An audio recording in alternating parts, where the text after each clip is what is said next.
Hai Sobat Iska, saya Dr. Aini, spesialis anak. Kali ini saya akan menjawab pertanyaan dari Mbak Karisma Putri. Dok, musimnya hujan, terus juga banyak berita kasus DBD sama cikungunya. Saya khawatir karena saya punya baby. Gimana ya dok, cara bedain demam biasa sama demamnya DBD pada anak itu? Oke Sobat Iska dan Mbak Karisma Putri, saya jawab ya. Jadi demam berdarah itu adalah suatu penyakit yang disebabkan oleh virus yang dibawa oleh nyamuk yang disebut sebagai nyamuk Aedes aegypti. Nah, memang Mbak Karisma dan Sobat Iska semuanya, gejala utama demam berdarah itu adalah demam. Tadi ditanyakan, pola demamnya gimana nih? Bedanya dengan demam-demam yang lain gitu kan? Nah, demam karena penyakit demam berdarah itu sebenarnya khas ya. Jadi dia itu timbul setelah kita anak-anak itu ya terinfeksi virus demam berdarah tadi yang dibawa oleh nyamuk Aedes aegypti.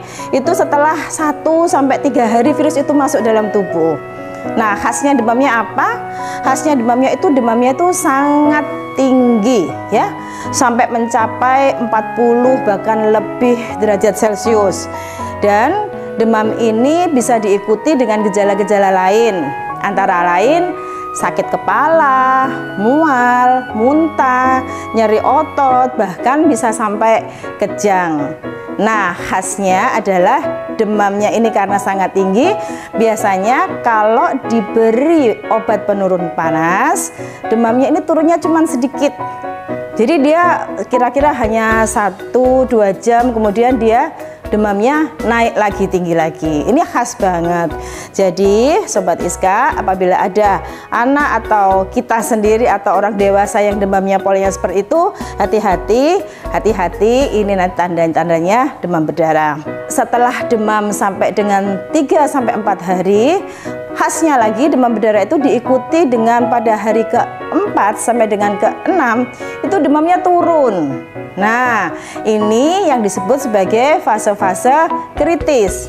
Kadang-kadang kita tidak sadar, dikira oh anaknya sudah tidak demam, tetapi dia malah lemes, muntah, tidak mau makan, tidak mau minum. Ini adalah tanda-tanda pre-shock, bahkan bisa sampai shock.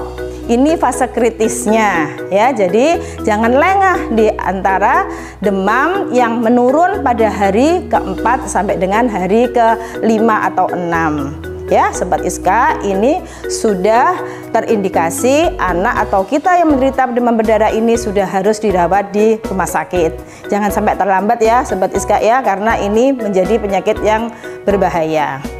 Nah, setelah melewati fase kritis ini, setelah hari ke-6, kemudian menuju hari ke-7 dan seterusnya, ini adalah fase penyembuhan ya. Oh iya Sobat Iska, pada hari ke-4 sampai ke-6 tadi yang fase kritis itu juga diikuti dengan penurunan trombosit kalau kita periksa lab ya. Tetapi yang tadi pada fase awal, hari pertama sampai dengan hari ketiga itu trombositnya belum turun. Jadi kalau Sobat Iska anak-anaknya panas hari kedua, kemudian nggak mau turun, kemudian di lab trombositnya masih normal, jangan bilang wah normal aja, ini bukan demam berdarah. Jangan bilang seperti itu, tetapi tetap harus waspada.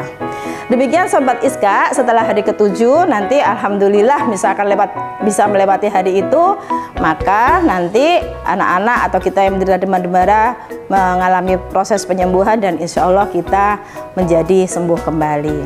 Jangan lupa Sobat Iska, sekarang itu ada untuk pencegahan demam berdarah yang sudah kita kenal dengan 5M ya, yaitu mengubur, menguras, menutup, kemudian memberikan obat nyamuk. Itu adalah 5M-nya. Tapi sekarang juga ada yang kita sebut sebagai vaksin untuk pencegahan demam berdarah. Vaksin ini bisa diberikan pada anak usia lebih dari 6 bulan sampai dengan 45 tahun. Demikian Sobat Iska, apa yang sudah ditanyakan oleh Mbak Karisma Putri, semoga ini menjawab mengenai penyakit demam berdarah dan kita semua bisa mencegah dan terhindar dari penyakit demam berdarah. Kalau ada yang ingin ditanyakan lagi, tulis di kolom komentar ya. Kami tunggu.